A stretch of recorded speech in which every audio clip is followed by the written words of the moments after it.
welcome back to the Kit and Krysta podcast, episode 24. Right. I got it right this time. The summer of Kit and Krysta continues. Woo, the summer of AC continues. Today, in the Nintendo Storytime, we're going to be talking about EVO. Yes. Which is exciting, but a little bittersweet since Nintendo is not going to be at EVO this year. But we have many stories and memories. It's a crazy story where I was very closely associated with EVO around the time when things were very dicey between Nintendo and EVO. Would you say you single-handedly saved EVO and Nintendo that year? Would you say that? Somehow inadvertently, maybe? I think yes. I don't know. We're going to get into that. I think yes. It's a very odd story. I think yes. Okay, Just good. take the credit. Sure. Okay. Kit saves Nintendo and EVO in this week's Nintendo Storytime. Please listen. Thank you so much for our amazing Patreon family who keep this channel going. Yeah. We love you guys. And of course, if you want to join us on Patreon, it's patreon.com/KitandKrysta. Lots of cool benefits. We just did our One Up Club meetup over the weekend. Always a good time. We do those monthly for our One Up Club Patreon members, and there's lots more other benefits as well. We have some big news in the world of Patreon, We do. which is that we have 2 new tiers that are going to be Coming your rolling way. out on August 1st, which is just around the corner. We're adding a high and a low tier, a new high and a low tier, which is very exciting. It's going to be fun. The high tier has some really cool benefits, and hopefully the low tier makes it possible for more of you to join our Patreon family and get you guys in on this amazing community that we've been building and loving. So we're going to have a dedicated video explaining everything that is in those, but be on the lookout for that. Yeah, exactly. All right, so what is all happening? Let's see. We played some Paper Mario on Nintendo 64. We actually played it on Switch, on NSO, but that was a big glaring hole in our gaming histories, both of our gaming histories. I was saying that I felt a little bit bad because I talked so much smack about the series that I probably should play the game that started it all. So I was like, it's time to... You love this series, but you seem to actually hate it. I love one game out of whatever how many in the series, and then I talk smack about the other ones. But we did play the original Paper Mario for the very first time. That is already live. That's up now, yeah, if you want to see our impressions, we won't spoil it. Go check it out. We actually, I was happy. You had a good time with it. Had a good time. Yeah, I was happy. So now there's another game you can... You can even the scales a little bit. It's still like... games I like, games I don't like. It's still really unbalanced, but you know, it's better than Sticker Star counts as like 4 games, right? 4 bad games. It's just like a 100-ton weight on one side. It's not great. Sticker Star. We also have been doing these really fun little what's in the box mystery unboxing. We're actually going to film. I brought another box today. You have another box. I have a lot of these boxes. It is like softly labeled. It's a soft label, I would say. What do you mean softly? It's like very, it's not very detailed. So, but it does say on the box, like, maybe the category. It's not always soft labeling. Okay, I'm unfamiliar with that term. I was very cross with you because last time you accused me of like, I don't know, rifling through this box in advance or like stacking it a certain way or like knowing exactly what was going to be in there, which is not the case at all. I was afraid that you were taking me for some sort of ride. Like you had already looked at the box and I hadn't, and you were like, well, it's my stuff. I mean, trying to like bamboozle. I know a little bit about what I own. It's like that thing where I open like a can and like a bunch of snakes come out. I thought that's what you were. That's what's going to happen today. Is my comeuppance for you. You were mad for like a better part of last week. I was a little bit upset that you would accuse me of this. I thought you were fake mad, and then like 3 days later, you were like, "You have to stop saying that to me. I'm getting real mad." I was a little upset. Oh. You don't trust me. I trust you. I don't know. I thought you were going to put snakes in it. Every good podcast is made on a foundation of trust, you see. Is it really? Yes. I thought it was made on a foundation of blowing hot air for 2 hours. I thought that was the foundation. Anyways, these fun little mystery, we're posting them as like YouTube shorts. They're also on our Instagram and TikTok, but they're really fun. They're like under a minute. We sort of like go through and show you what's in these mysterious boxes that you just shove in your closet. We're doing about one a day, and there's some real There's some real treasures in there. So I found that there were like multiple sealed copies of Pokemon Heart Gold and Soul Silver, which in the comments people were like, oh, that's really valuable. And then you looked it up. And I looked it up and it was like $1,000 on eBay. Like, whoa. So you imagine like that box had a lot of stuff in there. And now it's like a box that's probably like worth like $2,000 to $3,000 at the very least. That there's other stuff in there that's pretty valuable too, I think.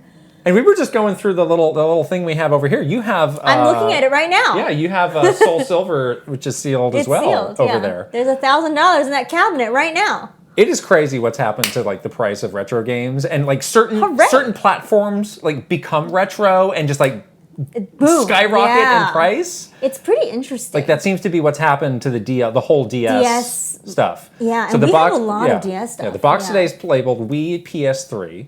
Oh, PS3. I think I've got more interesting Wii things than PS3 to be quite honest, but we'll see. Oh man, that's a really long time ago though. It is. Yeah. So we'll look through that, and we're gonna continue our little mystery unboxing series, which has been really fun. You also have a little prop with you. I do. What's going on there? There it is. What's happening? The Game Boy with the Game Boy camera. See? Look at that. Wow. So you have this. You got actually a new Game Boy for this Game Boy camera. First you got the Game Boy camera because you were like, I want one of these. So I always had this original Game Boy, and just on a whim, I got the Game Boy camera. Because I never had one of those growing up, and I was like, oh, I got to see what this is all about. That seems cool in a very retro kind of way. And then as I started fiddling around with that, I was like, this big chunky original Game Boy. Not the best. So I got a Game Boy Pocket, which that's obviously not what this is. Right. And that works well with this. That's kind of around the same time the camera came out. It's so much smaller than this. It is, Still, the screen is like really tough to see. Like only in like particular lighting can you maybe see it. Yeah. But we're gonna do something really fun. Tomorrow we are gonna hit the road into your hometown. We're going to be tourists. We're going to be tourists in San Francisco. We're going to do like a tourist photography thing with just the Game Boy camera. I think it's going to be really fun. It's going to be great. Yeah. So we're going to go around. We're going to take some very artistic Game Boy camera shots while showing you guys around some very famous San Francisco landmarks. And that's going to be a video that we'll post next week. Yeah. We have been hitting up some friends desperately who have an analog pocket because it's like, well, we're going to take the pictures and we just need a clean way to get them off of the Game Boy. I've been doing some research and it doesn't seem like it's super easy. There's some solutions that are already out there. Yeah. But you need a dock. Right. You might need the analog pocket, which is actually a pretty cool thing. Like I don't have one. Now I'm like, should I get one? It's so cool. Well, all these like new hardware things that are out there, they seem super cool, but it's like the play date where it's like, well, you order it now and you'll get it. You gotta wait like 4 years You might wait, maybe in a year you can get it. Know. It's like, you need the instant gratification. I know. What happened to that? It's the supply chain. You can't have it. I don't even know if it's that anymore. It's just... What is it? I don't know. I mean, it's being like hand assembled, like bespoke assembly. Maybe. Like with a Rolls, like next to a Rolls Royce or something. It's like they're like stitching the leather by hand or what? Oh my gosh, yeah, I know. So we'll try to find a creative way to show what those photos will look like in the video. I have like this vision. I have an editor's vision of how I want this to look. Oh, really? And I've already been like poking around a little bit on like maybe some interesting transitions that I can use to like go from what the landmark looks like IRL to what it looks like in the Game Boy with the Game Boy camera. So we'll see. We'll see if this artistic vision comes to life. Maybe this is the next MoMA exhibit. You don't know. It could be wonderful. I could imagine. Like the look of the Game Boy camera is it's very iconic. Distinctive. Like I could see that being an interesting MoMA exhibit someday. I think so too. Like this person doing crazy things with a Game Boy camera. Like they had that one exhibit where it was just like somebody from the 70s. They did it with like old like CRT television. Oh sure, yeah. And it was like a really cool display. So maybe they could be one where they use like I don't know like 35 Game Boys and display like some sort of art. That'd be awesome. I'm not like good enough artist to do that, but someone should. I mean, the stuff you can do with the Game Boy camera is really cool. It's just like the actual camera technology was not there. Right. But how cool that it was like a thing that was thought about by Nintendo in that time. Yeah. So anyways, we're going to mess around with that. It's going to be fun. All right. Should we talk about the time that you single-handedly saved EVO and Nintendo? Yeah. I'm really playing this up. Speaking of CRTs, it's a good transition from that. Yeah. So let's get started with our story time today. All right. So let's go back to 2013. I had to go back and check what year this all happened. Okay, yes. So 2013 EVO was the real fiasco where, EVO had planned to have Melee there, but at the last second, Nintendo had tried to shut it down. Right. And at first it was like, oh no, we're going to stop the whole tournament. And then it's like, well, maybe we'll just stop the stream. And eventually they relented. And there was this whole other like charity component to it. It was one of the worst PR moments for Nintendo that I could remember during our time at Nintendo. And I think it's because obviously it was not great the way Nintendo was handling this kind of thing. But also that community is so vocal. Right. And there's so many like... So much angst built up. Exactly. Right. So it just really like aggravated the situation into like, I agree with you. Probably one of the worst PR nightmares ever. And it just kind of came out of nowhere. Like it wasn't something that our team really had much visibility into. It was very unclear like where these decisions were coming from. Yeah, it was just kind who was doing the communication with the guys at EVO. Yeah, it was just kind of unfolding before our eyes. It's like, what happened? Yeah, and then we got sucker punched here. We got like thrown into the middle of it too, which was like not very ideal because then you're like trying to catch. Yeah, in hindsight, I think I can kind of string the pieces together of what happened, which was there probably wasn't a lot of communication between Nintendo and EVO before, and EVO probably approached Nintendo very late about it. Yeah, and said, I think so. Hey, well, here's the things we want to do, and I think Nintendo maybe felt backed into a corner. Yeah, which is they do not like they that just feeling. They just seize up, and it's like no, not happening. No. Yeah, and I could see how things devolved from there. From there, again, this is just my hunch of what happened. I still to this day don't exactly know what happened or who was involved in that or just how it escalated the way it did. Yeah, very strange. Right. Who knows if those people are even there anymore? I don't know. It's been a long time. Right. And that whole relationship with competitive stuff that Nintendo does has also evolved a lot since then. So I should say, like, I mean, I'm certainly aware of what EVO is. I am not the biggest EVO fan. Like, sometimes I'll watch it, casually, like the last day, and just like see what's going on, just kind of for the spectacle of it. Right. I like fighting games. I don't really like fighting games in a super hardcore competitive sense. Yeah. So, same with me. In a lot of ways with this event, I feel like I'm kind of on the outside looking into it. Yeah. But after that fiasco, like, it was just flat out embarrassing for us. Yeah. And I started... Just felt so out of touch. It's like some time passed and it was like, gosh, there's going to be another EVO. I wonder, what are we doing to get ahead of that? Right. And I started asking around. And it didn't seem to be on anybody's radar at all. And and again, like, I could get no information about what had happened or who was communicating who with who I could talk to try and see like what was proactively being done, and it was just nothing. Yeah. And I'm like, this seems like we're just kind of slow motion careening into the same situation disaster that we did before, which was like mind blowing to me. So, out of not wanting to experience that embarrassment, which again, like, I'm not personally embarrassed. I mean, but you do have to deal with it. But I would get asked by like friends of like, what happened with that? That sure sucked. Yeah. And be like, I don't know. And they're like, shouldn't you know? Isn't that your job in like PR to like stop these things from happening? So I felt some like personal obligation. There's some responsibility. So I was like asking around. I was like, it seems like nobody's really taking charge on this for some reason. Is it okay if I just investigate this a little bit, see what we can do? And it was always just like, knock yourself out, buddy. Yeah, no one really supported. You didn't have any support. It was kind of like, well, just go do it. And if you find something out, then let us know. Whatever. Which was weird because in 2014, the following year, that's when we had the first Smash Invitational. And that was really at E3. that was really Nintendo taking proper steps into working with that community. And this was obviously months before then. Yeah. This was probably around like the start of 2014. Right.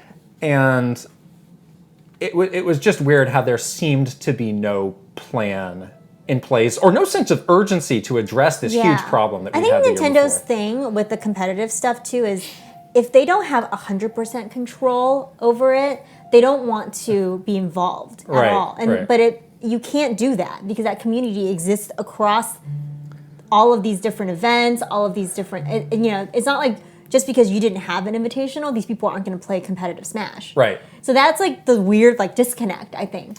Right. Yeah, which is a little unfortunate. So I get kind of this unofficial like green light to kind of poke around on this and see what we can do. So I start asking people who would know of like, what are the limitations of what we can do? Like what were maybe some of the roadblocks that people ran into? And I got some pretty solid answers. Yeah. There were just a couple things that we didn't want EVO to do in relation to the game. And I'm not going to get into what those things are specifically because they pertain to like legal contracts, but there were some things that we needed EVO to not do. Right. Which is like, okay. And as those were being explained to me, like none of them seemed impossible. Exactly. Or unreasonable. It all seemed like, reasonable people could find a way to make this work. Yeah, if you both wanted the same end result, you know. Yeah. So it seemed like if we could get agreement on these things, like we could do this. Right. Which again, that's what led me to think like timing was just a major issue the year before. Yeah, exactly. Where it's just like there just wasn't time to figure this out and get it done. Or anyone didn't have desire. On the legal side of things, that takes a lot of time. Yeah, that's a lot of back and forth, as we know. So I felt pretty confident on that side doing my research. And so then I started to think like, well, on the EVO side, like how do I have a conversation with them? Right. So I found out these two guys, the Cannon brothers, are the founders of EVO. They've since moved on. They actually work for Riot Games now, making like a League of Legends fighting game. But I kind of looked them up, and I sent them an email, and I just sort of introduced myself of like, hey, we don't know each other, but I've been looking into this. I know what happened last year. Want to try and find a solution. And they were like, oh yeah, let's talk. And I noticed on their little email signature that they're in a city called Los Altos, which is just like 20 minutes south of our office in Redwood City, which I did not know. So I really thought like, well, if this is going to work, I might need to extend like an olive branch to these guys. Yeah, do like a little and not just be so like aloof and at arm's length. I was like, I need to go and like see these guys in person and really like hash this out. So I suggest that. It's like, hey, can I come by, or do you want to come here? Can I come there? Like, it'd be best if you come here. We're kind of busy on some stuff. So come see us. So I do. I drive out there.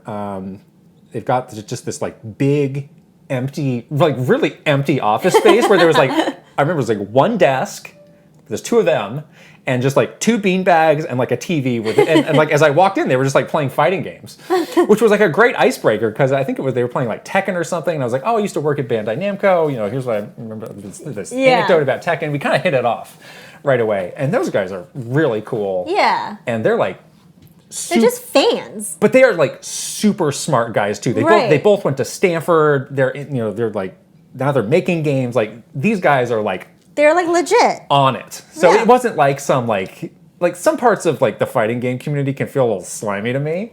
Yeah. And that's played out with some of the stuff that's happened. Yeah. These two guys, the Cannon brothers, were very legit. Yeah. Which made me feel good. So we started talking. It's like, well, completely realize this thing blew up in our face last year. Want to try and find a way to make it work this year. And they were, and I wasn't sure what their reaction was going to be because they might have been like, oh, you really screwed us over last year, and we're holding a grudge. I didn't know, but they were they're like, yeah, we should try and find a way to make this work. So. Very good so far. And we get into, kind of, the things of what we needed to have happen on our end. And again, I wasn't sure what their reaction was going to be, but it was just like immediate. They're like, yeah, yeah, we can totally. They're very reasonable. Do that because they were talking to another freaking human being for once. Right. So again, it was like, gosh, there really must have been something unfortunate that had happened the year before for it to go so far down the wrong way that it did. Yeah, exactly. It's not like you had some crazy like diva on the EVO side who's like, no, it's my way or the highway. Exactly. Like, they were very willing to, compromise and have a discussion about all this stuff. So we kind of, wrapped up that meeting and, everybody felt good. Really good about it and, went back and kind of, started to make it more formal. And before you knew it, we had it all figured out and, we were at that EVO. We went to that EVO and it went great. I remember there was a lot of logistics around that, like getting all the systems there and all that. Right. So it was like a lot of organization. Right. And we were, Nintendo was very, once we were in with that game, we were very supportive and really became like a multi-year relationship between Nintendo and EVO. That sort of started Nintendo on the right path when they were participating at EVO. Right. That was the first year where it felt like, okay, everybody seemed like we can make it work. There was compromise. Now we're supportive. Nintendo was supportive, and in the years following, I went several times, and we had pretty big presence at EVO. So that really set it up. That year. I only went that one year. You and I went and we did a Nintendo Minute with a bunch of the players. Fun. Yeah. And after that, the people at Nintendo are like, oh wow, you really solve this issue. Do you just want to become the lead for this going forward? And I said, absolutely not. So I handed it off to somebody in the treehouse who became, very involved with the competitive play going forward. And I was very glad to not be involved in that anymore.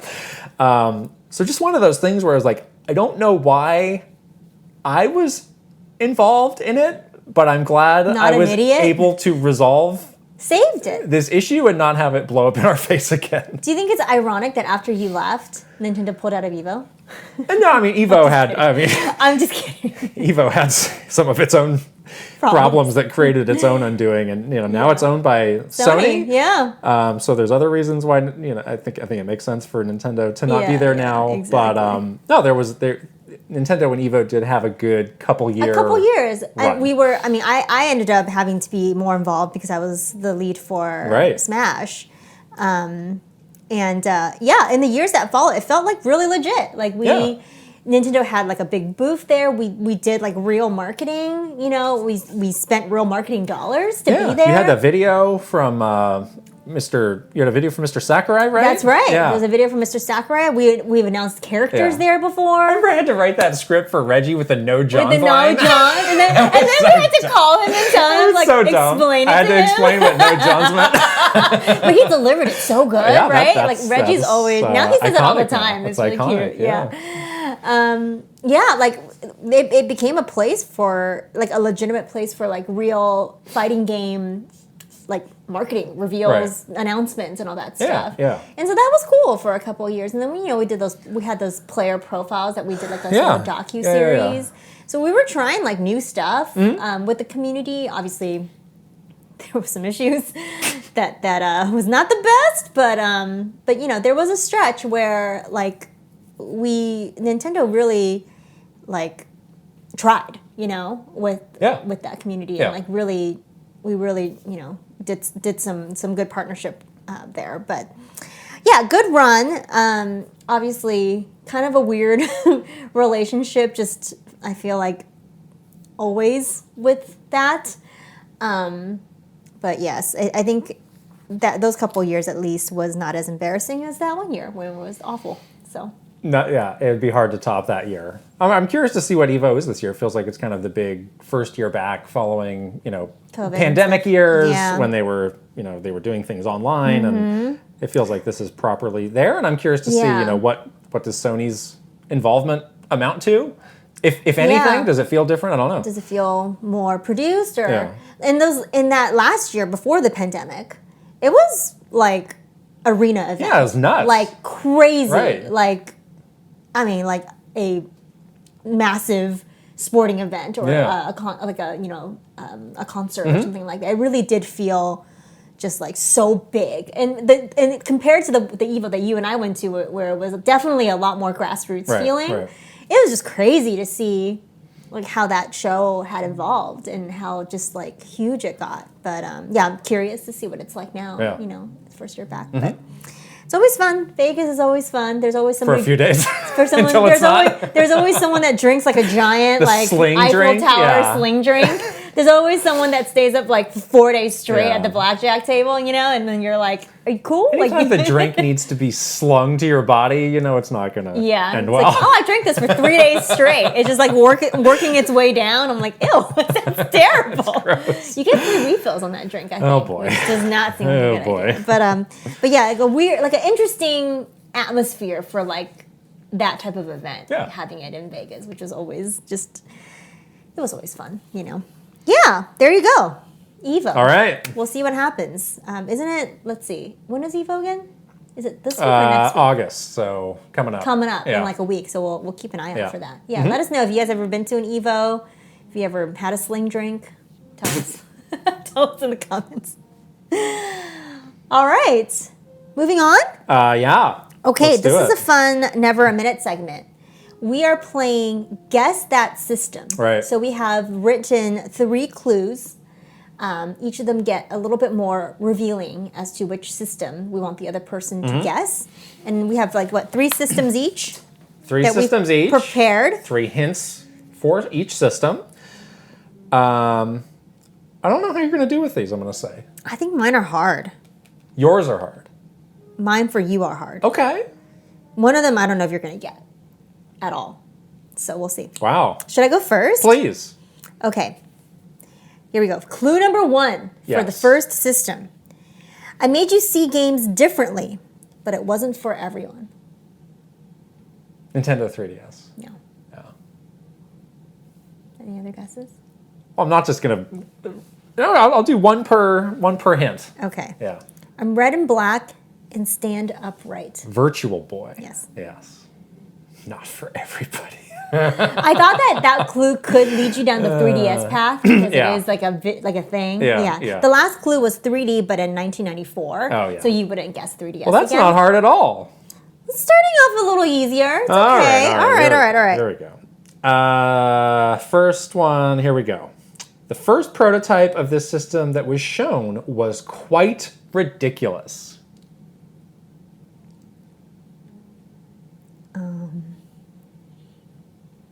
Genesis? No. Okay. The system's original controller was nicknamed the Duke. See, people who are listening to this now are just like shouting it out. I have no idea. If you know what that is, it's a slam dunk, obvious. Dreamcast, no. No. Last hint. This is all that's standing between you and failure. Oh no! This system introduced millions of people to the joys of online voice chat with strangers. Engage? What? No. What? The Nokia? Engage? No, it's the first Xbox. Oh, Xbox. Xbox. Oh. Remember, the first prototype they showed was this, it's literally a giant X that they had cobbled together. Wow. They had the massive controller called the Duke, which they brought back for nostalgia purposes. It's like holding like a dinner plate. And then they had Xbox Live, which it was like, yeah, that was interesting, but maybe... Ahead of its time? Maybe not the greatest thing. Ahead of its time. For people, yes. All right. All right. That was rough start for you. Rough okay, start, let's go. Here we go. I'm a handheld that not many people have held in their hands yet. Playdate. Dang it! These are easy! No! Come on! Well, what were the other 2? Well, this one you were going to get. Cute, small, and yellow. And then... How is this hard? My signature is a tiny quink. How is this hard? You might as well just say this is the Playdate. Hey! All right, here we go. You're not going to get this one either. Really? This system, here's the first one. This system is famous for being licked. Again, PS1. People who know are shouting out. PS1. No. Why game? Didn't someone lick a PS1? No. Here we go. Why game on the go when you can also watch movies? Which is the thing with the DVD, Blu-ray player? Here we go. PS2? Game on the go. But here's the last hint. This system was supposed to dethrone Nintendo as the king of handheld gaming. Gizmondos? Come on. Gizmondo? It's going to dethrone the Swedish mafias. PSP. Yes, it's a PSP. Gizmondos. It's not the Gizmondo. PSP. PSP. Why are you? I was like, someone licked it. I remember this video of somebody licking it. Who is it? It was Jessica Chobot, yeah. who is wonderful, who we know. Yes. Famously licked a PSP. That's right. Which became like an early... I couldn't remember. I was like, it's definitely a PlayStation thing. Viral internet moment. I couldn't remember if she licked a game or she licked system. The system. Okay, she licked the system. And then they had UMDs, UMD movies. Oh, that's Remember those? right. Those were lame. Yeah. Those are dumb. Yeah. Okay, here we go. I'm so glad I didn't 2 for 2. Whew, you came close. Out. I mean, you did say Gizmondo, so you might have just lost. But Gizmondo. I just like saying the word Gizmondo. So you guessed Engage and then Gizmondo. What's going on? I don't know. There's something. I just like it. What's going on in there? I like it. Okay, here we go. Ready? Yes. One of the few hardware that this company failed at. Oh, failed at. Vita. No. Oh. The colors kind of resemble an SNES. So gray and purpley. Think about the buttons too. Well, those are also purple. You mean a Super Famicom? Yes, a Super Famicom. Trying to think. You're not going to get this. All right, what's the last hint? Before they made iPhones, they made this obscure gaming system. Oh. So it's an Apple. It's not the Newton. No. It's not the Newton. Pippin? It's the Pippin. The Pippin. Wow. Pippin. Okay, that's a good deep cut. That's a deep cut. Yeah. You know that the Pippin is in this like Swedish museum of failed products? Did you ever go to that museum when you were in Sweden? That sounds interesting, though. Yeah, but they have this and like a bunch of other. Do they have a Wii U in there? Maybe we can send them one. Donate one to them. That's so mean. But yes, the Pippin. Okay, wow. The Pippin. Have you ever played anything on a Pippin? No, I had never have. I did have a Newton, the original Apple. You did? Newton. I did have that. Really? And I did basically nothing with it. I never even touched a Pippin, but I would like to. No, I haven't either. I would like to touch it. Well, that's definitely not lick it, but the touch most it. Obscure thing on one of these lists. So okay, well there you go. I'll give you credit for that. Okay. All right, here we go. My last one. Okay. First hint. No, really. Why did they put the cable on the controller there?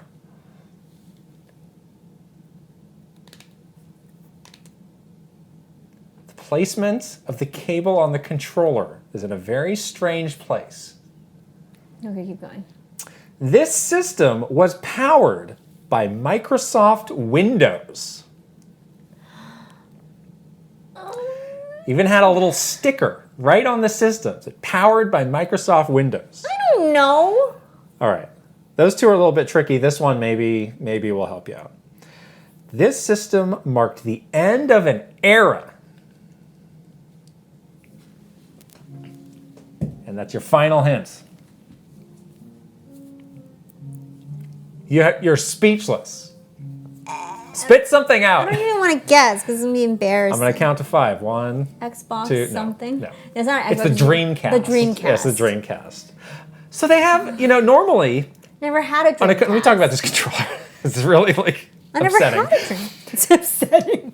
So normally on the controller, then when we still had cable controllers, the cable would come out of the top because that would lead directly into the system. Right. This one, the cable was on the bottom. And you had to fold, and there was even a little notch for you to tuck it in. And it was why didn't you just have the cable? It would just come out of there and be dangling, be feeling really uncomfortable to hold. Why did they do this? Only Sega would concoct. I don't such know. a ridiculous controller design. Sega. I'll say, yeah. Obviously, I'm not a big fan of Sega. I love the Dreamcast. You did? I owned a Dreamcast. I did not own a Dreamcast. It was the only piece of Sega hardware I owned, and then about a month later, they pulled the plug on it. I don't think a lot of people I knew owned a Dreamcast. Well, again, that's why. There's a reason for that. What is the launch title on Dreamcast? Soul Calibur. Oh, Soul. That put me over the top. What is it called? The app, the killer app. The killer app. Yeah, yes, that was why. Yeah, a lot of great games on the Dreamcast. Yeah. All right. Well, there you go. I've never had one. Never played it. out of 3 for you? Yes. And 3 out of 3 That's pretty for good. me. That is pretty you know your good. hardware. That is even the apple pippin. The pippin. All right. All right. Tell us how you guys did in the comments. I'm sure you guys did better than me. Games we are playing. The list is not bad. Actually. It's a longer list. Why don't you start, actually? Because you've got some interesting updates on things we haven't talked about yet. Why don't you start with Stray? Okay. I think people want to hear about Stray. I have been playing Stray, finally. It was something that I was already very interested in when I watched the PlayStation Showcase. And yeah, I feel like I was a little bit late. I was like away, so I couldn't get to the game. And people had already been playing it and sharing a lot about it. And it already looked really good. But I'm loving it so far. It's so good. So obviously, for you guys who don't know about this game, you play as a cat. It is sort of one part a kind of like a walking sim kind of thing. You kind of like walk around this like dystopian ruined city, trying to piece together what's going on. And then there is a bit of like sort of light platforming. You're jumping. You're sort of you're doing some cat things. There's also like some elements of like speed run, like you have to like run away from these enemies, and it's like on a kind of like you can't let them catch you. You have to like do all the obstacles. So it's like I like that it's very relaxing in the exploration parts of it, and also of course like a little bit like exciting too when you're trying to like escape or do the jumping puzzles and stuff.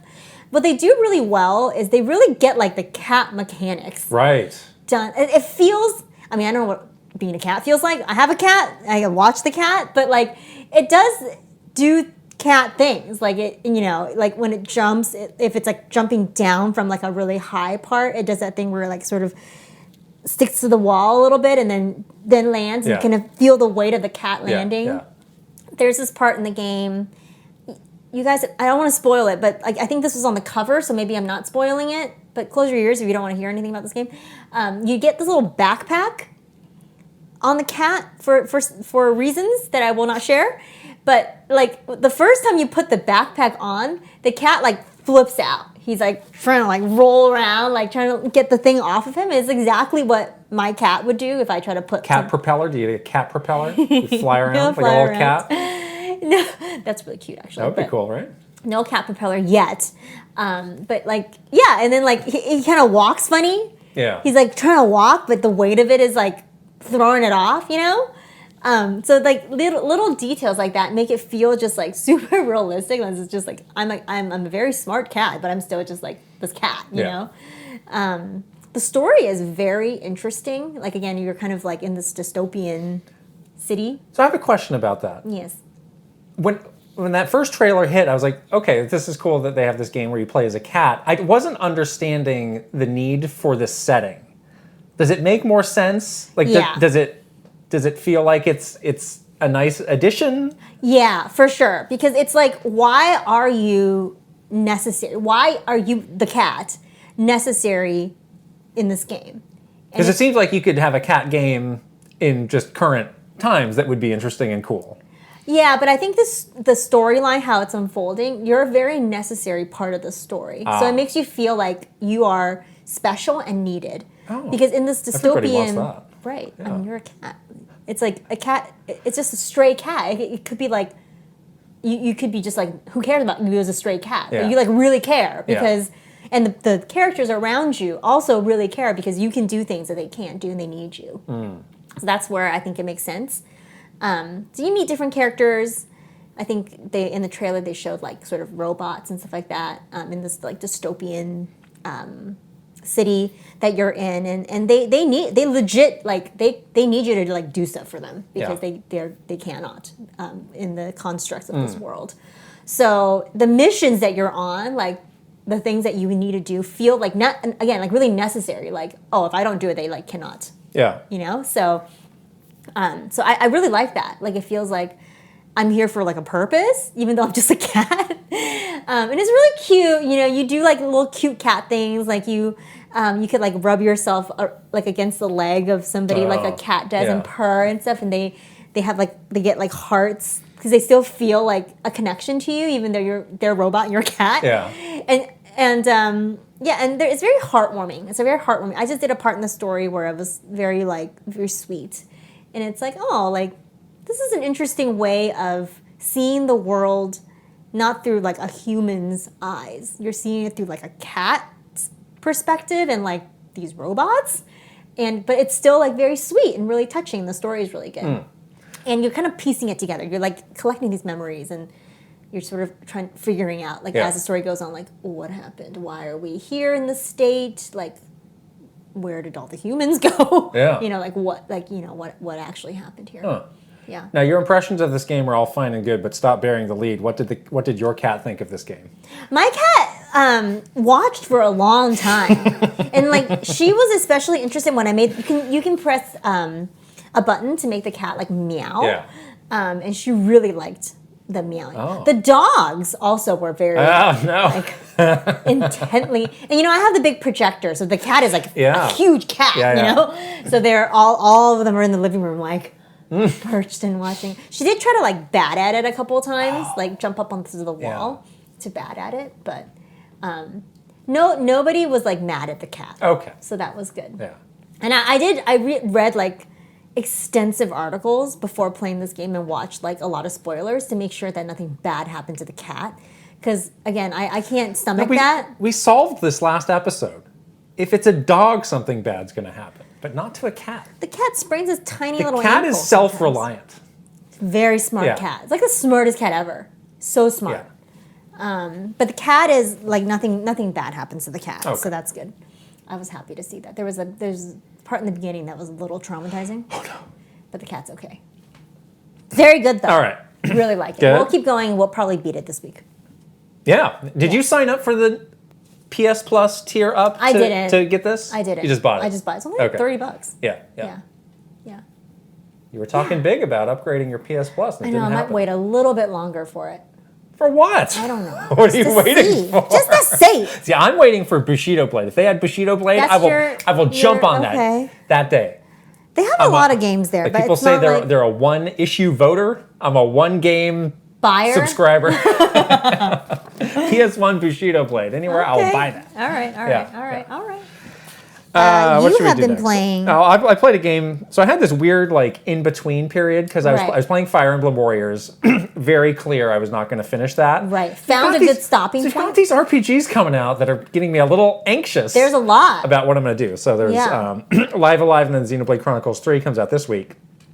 So I was like, I need to find a good place to stop Fire Emblem. So I did. I ended the chapter, saved it. It's like, I sure hope I'll be able to come back to this. I was still having a great time with that game. Right. But I had this kind of one day before Live Alive came out. I was like, gosh, what am I going to do? And then I tried that As Dusk Falls game on Xbox, which we were both interested in. Mm-hmm. And I was like, I'm not going to be able... Heavy rain vibe to I was like, I don't know if I was going to finish this game in the first place. So this is perfect for me to play for one night and just kind of get a little taste of. Mm-hmm, mm-hmm. And the thing that's most noticeable at this game is the art style. Yeah. Where the background and everything is moving normally, but the characters are kind of these like... It's like you took a photo of somebody and you put it through like a Photoshop filter to make it look like it's hand-drawn. Yeah. But it's just stills of them while everything else is moving normally. That's interesting. So it's like they'll slowly kind of have some small motions. It's almost like comic book pages. A little bit. But then like the background is like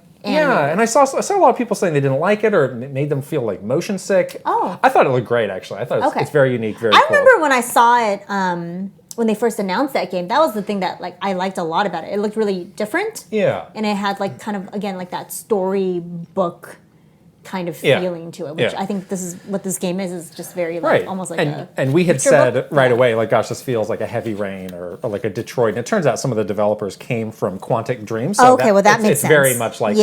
Yeah, okay. So, there's the story is happening and you are making decisions on how a character is going to say something or react to something.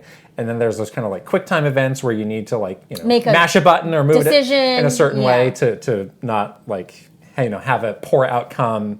And it's kind of like Detroit, where after each little story segment, you see this like all the branching paths. Oh, Of like, well, here's what could have happened, but here's what you did, and here's how many people. I love that. What percentage of people did the thing that you did. Oh my gosh. That's always really interesting. That made me like so regretful of some of my decisions. I was like, I really messed this up.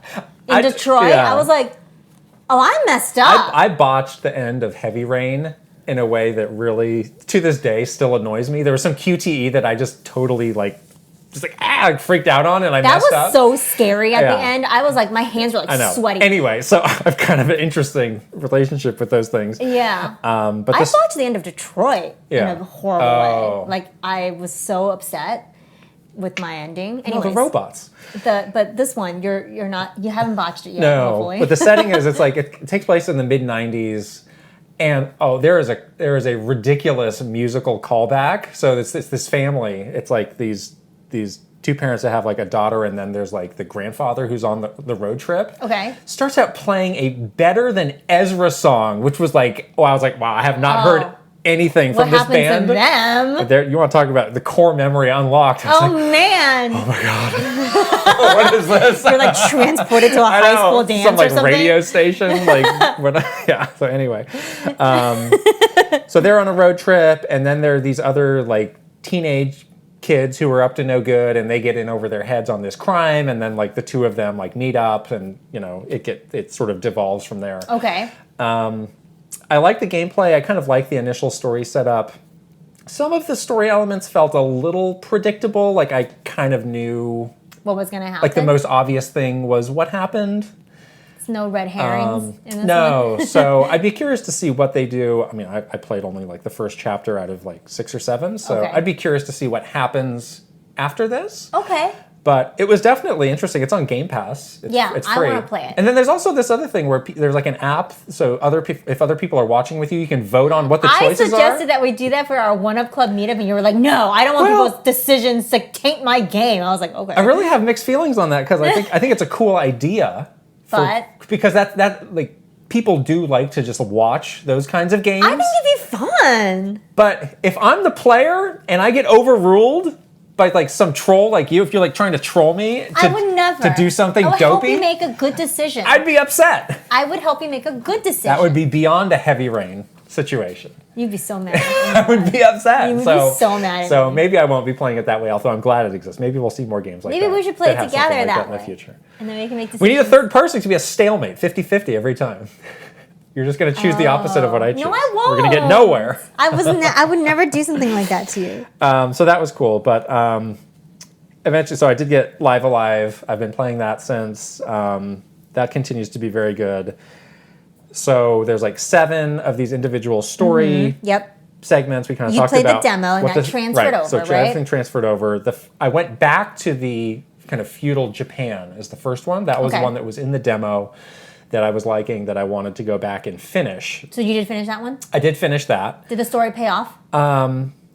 Yeah, it had a very clear. Because remember you said the demo ended on like a cliffhanger? Right. Yeah, it ended at a very abrupt place. That one had a very clear conclusion that was good and interesting that I liked.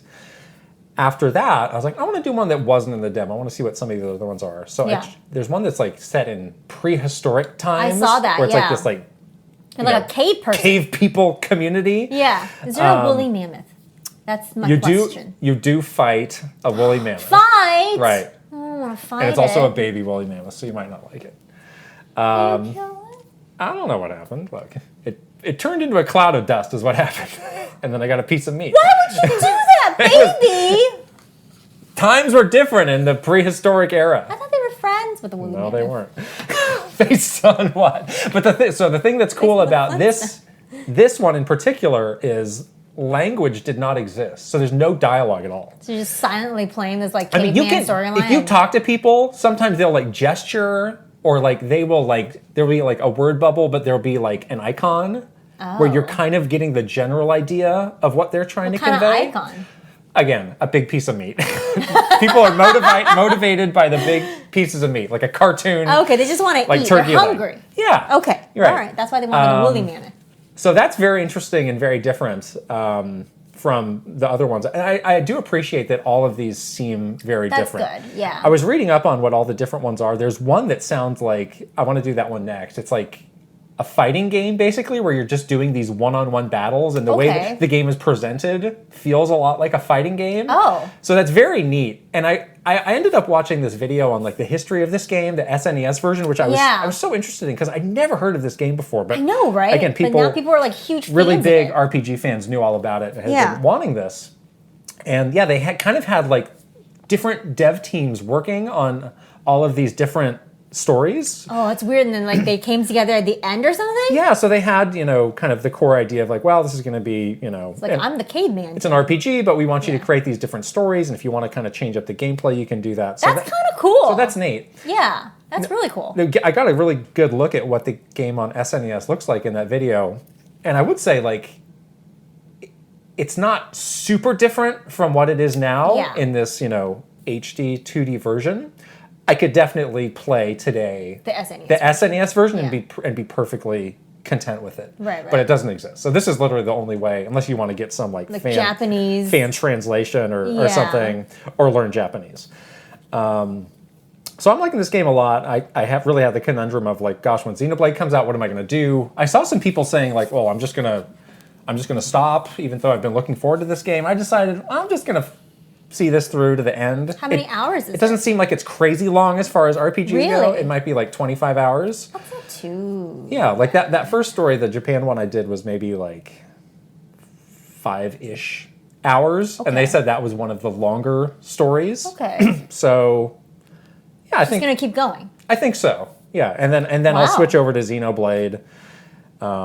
I'm surprised because I didn't think this was a game that you were, when you were playing the demo, I thought you were just like trying it. I didn't think that was going to be a game that you're going to beat. So it's interesting because the guy who was, one of the lead developers was very involved in Final Fantasy IV, which is a game I love. Right.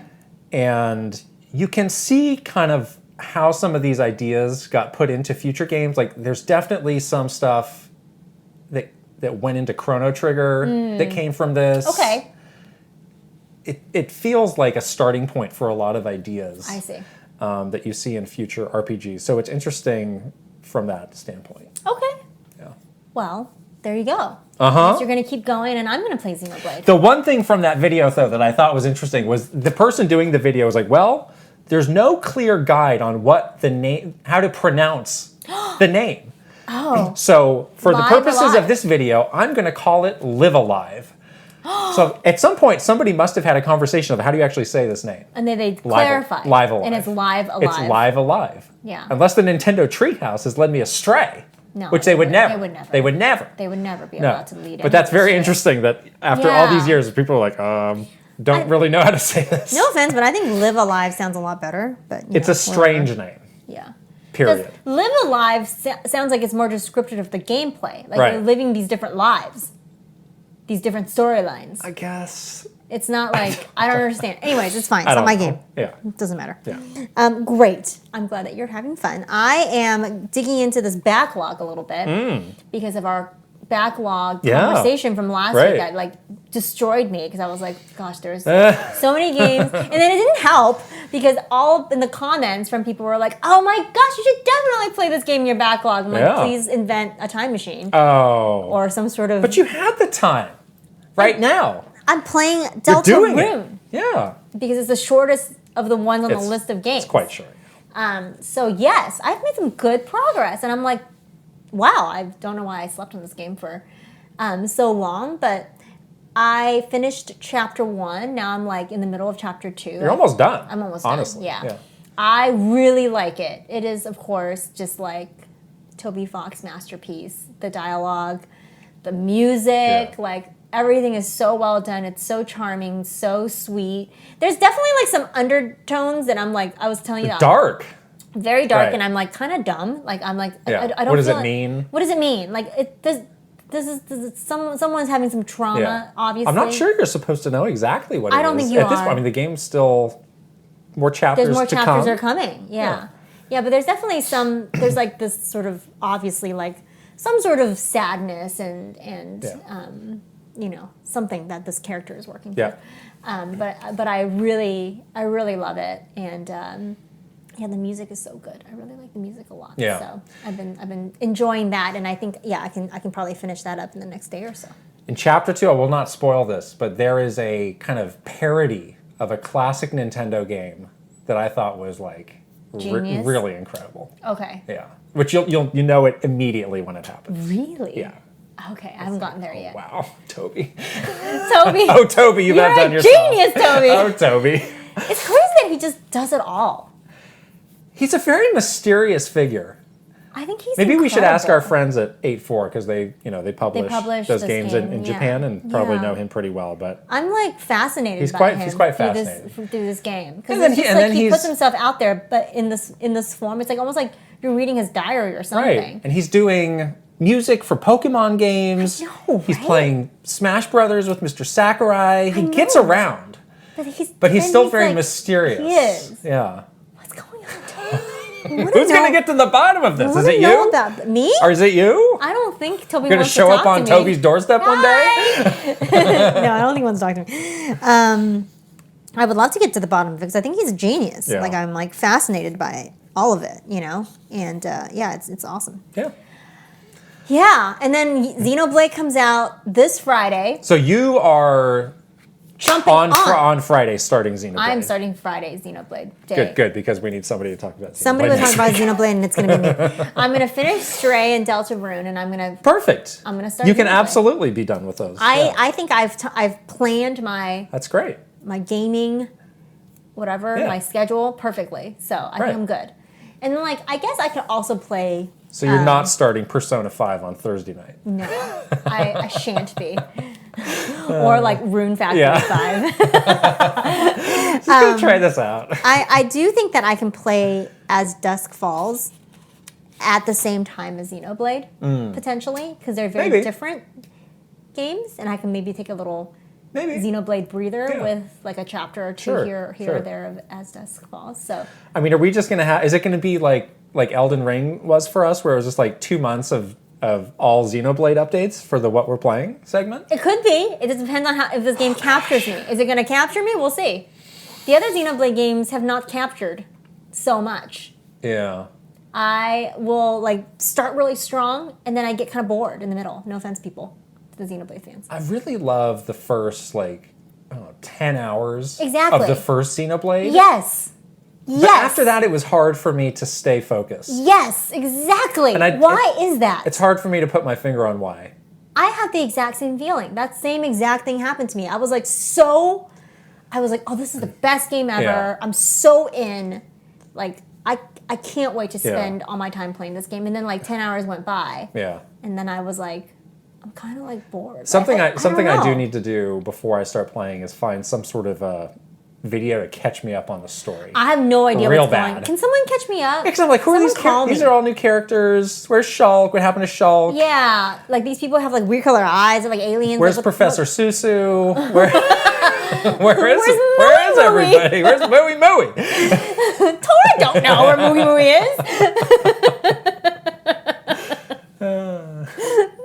is. Where is he? Yeah, seriously. I would like someone to tell me the story in 3 text messages. Oh boy. 3 extremely long text messages. No. This is your challenge, people out there. People out there. In the comments, tell me the story of catch me up in that's a pair. Lazy of you. Just tell me, people. Why won't you tell me? Watch a video. I'm sure there's all sorts of videos. In 10 minutes, you can get caught up. I guess you had Roger. Roger will tell me. Oh, Roger, yeah. I'll text him. All right. All right. Anyways, that's what's going on. Next week, be prepared for Xenoblade updates. Mm-hmm. For Live Alive, Live Alive, live probably living and living. And maybe the exciting conclusion of Stray. Wow. Great. There you go. Great. I want to do a spoiler cast of what? One of these days. Of Stray? No, just of some of these games that we play, because I want to talk about it with other people that have beat it. Could do a spoiler warning? People get mad at me. Well, you don't always give people a spoiler warning. Okay. Is the problem. No, but I also want someone to tell me, I need to have the conversation with someone else that's beaten a game. So you don't want me here. I see. Go away. I see how this is all working out. So this will be my last episode on the podcast. It's been nice knowing you. We're going to be auditioning for people to take Kit's place that have beaten Stray. Please submit your resumes below. Oh, gosh. Just kidding. Okay, news. News time. The news. Here we go. Okay. This first story was an interesting thing that got around. Not a lot of people were making a big deal out of it. It was a big deal to us. So there's a fella named Takao. What? A fella? Takao Yamane, who used to work at Nintendo, left to become the chief business officer of Platinum Games. Yes. Now, we both had the pleasure of meeting Mr. Yamane when we were in Japan. He used to be Nintendo's head of licensing. Right, so anything third-party related, that was his deal. Yeah, And he is quite the character, I will say. The character. Yeah, so he's going to fit in just fine over at Platinum This is actually Games. the perfect job for him because, Nintendo is very, especially like Nintendo Japan, very conservative. And you can see he spent a lot of years there, 27 years. Like the longevity, kind of like once you go to Nintendo, you're kind of a lifer. I want a buddy movie of him, Kamiya, and Inaba just like...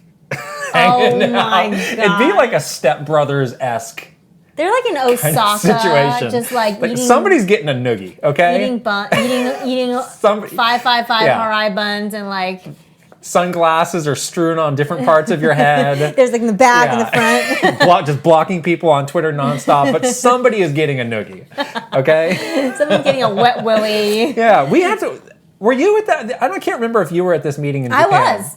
I know exactly what you're talking about. Where he explained to us, he's like, I know exactly. He's like, hey, look, we need some games that are a little bit gross. We need some games that are a little bit pervy. We need a little bit of everything to be successful. I was like, is this actually happening right now? I had a moment where I was like, am I being punked? After a very long day of like pretty boring meetings, really boring he just like kicked down the door and was like, hey, I'm going to tell you some stuff. He was like, things need to be perverted, okay? Whoa. We were like, oh, okay. Oh my gosh. It's like, really livened my day up here. I was like, he's not wrong, Something for everybody. But very strange he said he worked there 27 years. Yeah, that's the thing with Nintendo. Not something you see in Japan. Yeah. Especially the higher ups. Like he was like the head of this pretty, important department. Yeah, so. He had this quote, my resignation was very smooth. My desire to take on something new and what Platinum Games was aiming to do lined up perfectly. I can see and that, to be perfectly honest, I felt like my last company would be perfectly fine without me. Yeah.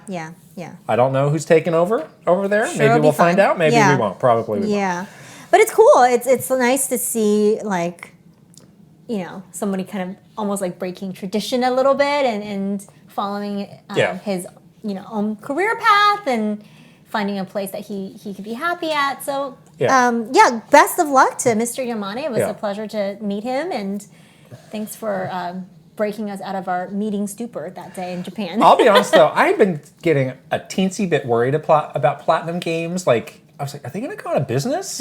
Because they would have big games like Astral Chain or Bayonetta, but they seemed to be taking on some work that was like beneath them, like a lot of like weird license games. I was like, do they have money? Like, are they poor? Yeah, I don't know. Like scraping the bottom of the barrel or something? This is his job, chief business officer. Yeah, get some business going. Cash flow. Get that business going. So hopefully I won't need to worry about that anymore. I think they'll be all right. Okay. I think they'll be all right. Bayonetta, we're good. This next story is interesting. Yes. Minecraft just put out this very proactive, very long declaration about how NFTs have no business in this game. They're a no. Yes. Yeah. And there had been some groups who were kind of, I think, planning maybe to potentially integrate NFTs, not Mojang or Microsoft, but these outside groups like, maybe there's a way we can implement this in Minecraft and have this kind of marketplace around it. And I mean, frankly, came out and basically shut it down. I don't know how extensive, if there were a lot of groups or how persistent they had been, but obviously, Microsoft must have felt it was a significant enough issue to put out this statement. Yeah. And I just sort of screenshotted this one part of it that I think really, very eloquently, actually sums up their position and is frankly a position a lot of other games could take too. So I'll just read it. Each of these uses of NFTs and other blockchain technologies creates digital ownership based on scarcity and exclusion, which does not align with Minecraft values of creative inclusion and playing together. NFTs are not inclusive of all our community and create a scenario of haves and have-nots. The speculative pricing and investment mentality around NFTs takes the focus away from playing the game and encourages profiteering, which we think is inconsistent with the long-term joy and success of our players. Yeah. I mean, as somebody who often had to write statements like this, I think this is like perfectly This is very stated. well done. It gets the point across, it's clear, and it really makes you understand the core value of Minecraft that they will not compromise, right. which I think is really good, yeah. you know? And yeah, and I think like this idea of like profiteering off of somebody's creativity, and then like that person that created it could potentially lose that, you know, what we've seen with NFTs and like artists and things like right. that, like to protect them and to be so proactive in protecting their community is really like bravo for them. Yeah. You know? And also, it's really not about having fun in a game. It's about, making like they money. say, speculation and investing. Yeah. And I feel like that's an issue that a lot of, you know, these kind of newish companies that are, you know, focused on this technology or you often see in mobile is like they have a big idea around monetization, but they don't really have a creative idea for a game at all. Right. So it's like clearly it's like a weird backwards way of going about it. Yeah, it's completely backwards. So it's Yeah. like your only goal here is very, you know, in a gross way to make money. Yeah. And you don't even care if people are having fun or if there's a fun experience attached to it. Right. So exactly. I'm not surprised that they took this approach because Phil Spencer had that quote of a couple months back where he was basically saying this. Mm-hmm. But it's good to make it very clear and official. It's significant for them to put it out so clearly and so significantly because, I mean, Minecraft is like, you know, I think Minecraft and Fortnite are probably the two biggest games in the world. Yeah. And I think that this mindset could, you know, be adopted by a lot of other companies and games who are just saying like, no, not interested in this. Yeah, and there's like so many companies that are so gross with the NFT stuff too. Like we saw that weird GameStop thing that they did. Oh, yeah. It was horrible, like really horrible. So like, stop it! Don't do that. Right. You know, like don't. It's just it feels just like it feels like really gross. And again, the people who are very pro NFT often don't have a lot of experience with games, right? Or experience making games. And again, I think that speaks to the fact that they honestly don't care. It's just like just about a get-rich scheme. scheme. Yeah. So I wonder if any others will see this and follow suit if they were on the fence or afraid to say something that's so cut and dry. Right. On the flip side, I saw Square Enix has a whole lot of NFT initiatives that they're putting out there. That's what they said. Those all look terrible. They look bad. Yeah. So it's either it seems like it's either like you're getting distracted by this I'm really curious. money-making scheme. I'm really curious to see how far they try and take that because it's very clear that fans are not going to be. They're not going to be quiet about their distaste for it for sure. Okay. Last Nintendo story Live is a cool one. Oh, that's so cool. Yeah, in Japan, Nintendo's bringing back Nintendo Live, which is a sort of big fan event. Yep. So it's going to be in Tokyo. It's going to be, do I have the dates? I think it was kind of near the end of the year, but they're going to Usually it's in October. Yeah, I don't think it was October-ish. Announced, tournaments, playable games. So there's going to be a Splatoon 3, Smash Brothers tournament, Switch Sports tournament, stage events. So, you know, we went to concerts. We went to Nintendo Live in 2019. It was amazing. When it was in Kyoto. Yeah, so fun. Yeah, a bunch of us got invited by our friends in Japan to just see it. I think there's something they're very proud of. Yeah, it is. They should be. It's awesome. It was a really special experience. So fun to see them getting back to it. Just, you know, and hopefully another step back towards some sense of normalcy with events. And exactly. Yeah, I mean, we were watching also Comic-Con unfolding. Yeah, seems like this weekend that felt like an ordinary Comic-Con event. They got like the Hall H going, the whole announcement stuff. It's great. Yeah. So it feels like it's getting. It sounds like they're taking some precautions for the pandemic. There's going to be a lottery. Yeah, they said people will be chosen by lottery. I don't know how that's a pandemic.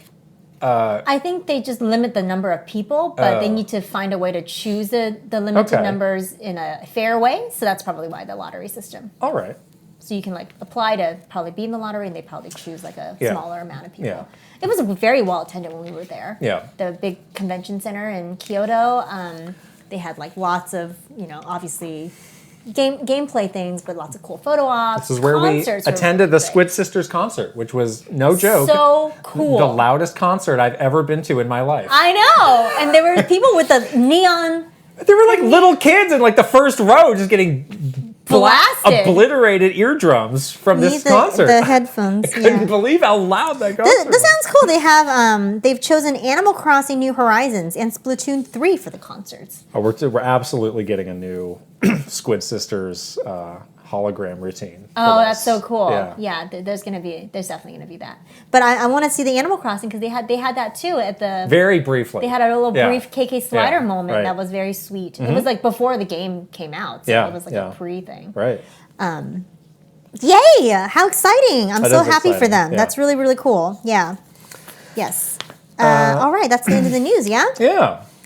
All right, well, on to questions from our wonderful Patreon community. Every single one of our questions are sourced from our Patreon community. So if you join, then you will get the chance to submit your question, and we might answer it on the show. And we also do bonus Q&As every week as well. Yeah. So, here we go. All right.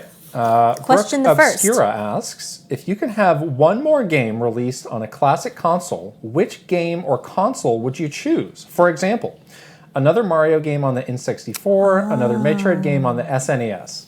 So initially, I think I misread what this question was about. Okay. And it's like going back in time, like would you want Super Mario Brothers 4 to be released on the NES? Like a game, one more game on a platform that did not actually exist. Okay. Yeah.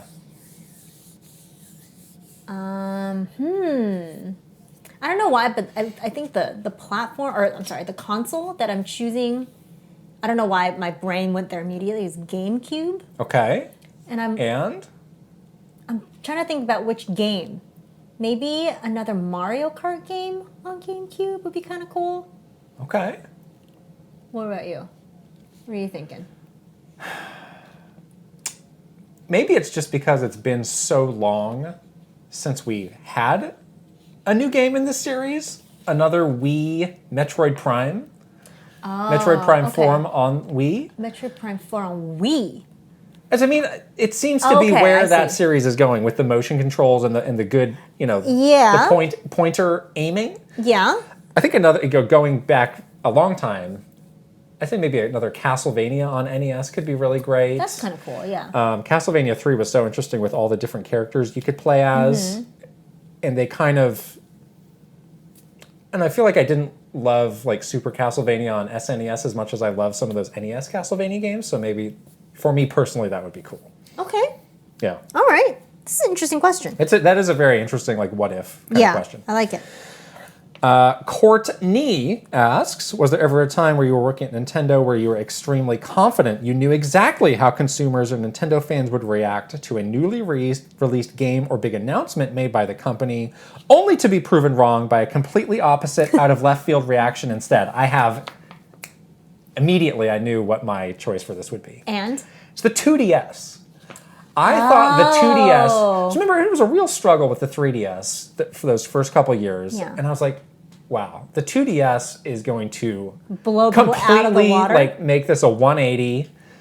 From here on out, this is going to be a huge hit. There's a lot of people who were worried about the 3D. There's like little kids who, they used to play so many handheld games. They couldn't because their parents are freaked out because their eyeballs are going to melt out. It's like, no.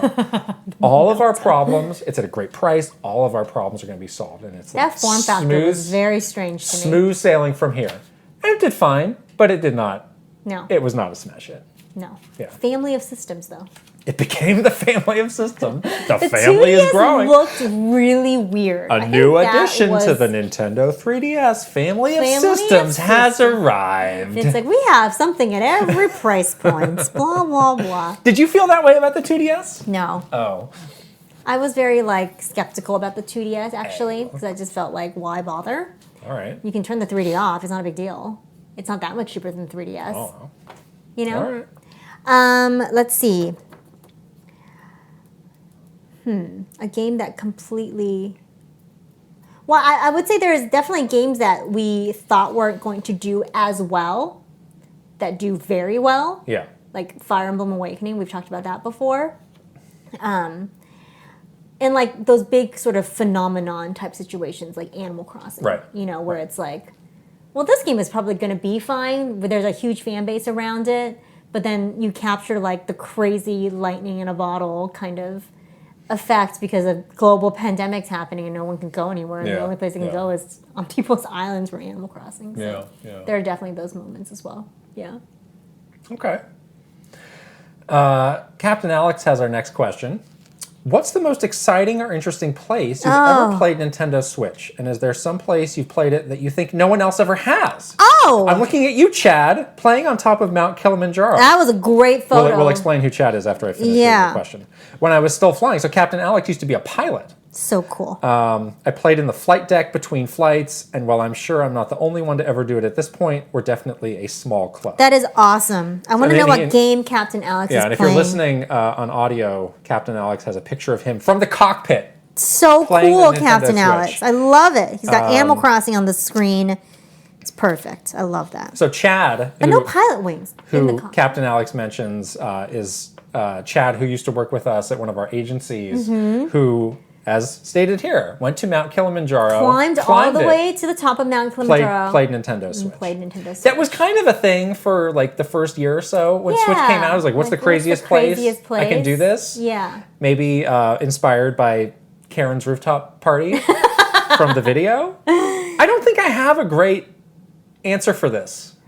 I don't know if I played it at a crazy place, but I've definitely taken it with me, you know, everywhere I've went. Yeah. So, like, when I was on a sailboat in the middle of the Bahamas alone, there was nothing around me, literally for, like, miles. I was playing, like, Metroid, you know, and that was pretty cool.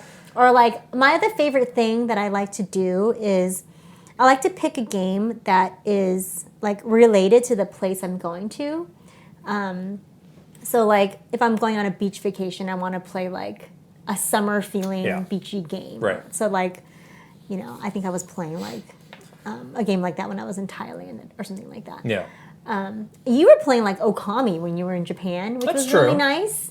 That is true. It had that like vibe. I had a view of like a Zen garden. I was playing Okami. All right, that's an interesting one. Yeah, so I do like that because it definitely, you know, you're traveling, so you have like this nice immersion, and then you take your games with you, and then you can kind of have an experience alongside in the game that you're playing as well. We did work on a series that's called Sights and Sounds, which we'll talk about in greater detail some other time. But the idea was matching like games and the experience of those games with the location. The environment. So we did one where somebody hiked up a mountain to like the top of the mountain and played some Breath of the Wild. Yeah.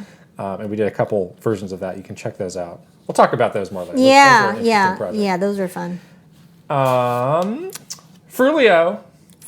As previously you mentioned how you had to work long hours at Nintendo. Was this a regular occurrence because of the nature of marketing, or was this something that all departments of Nintendo experienced?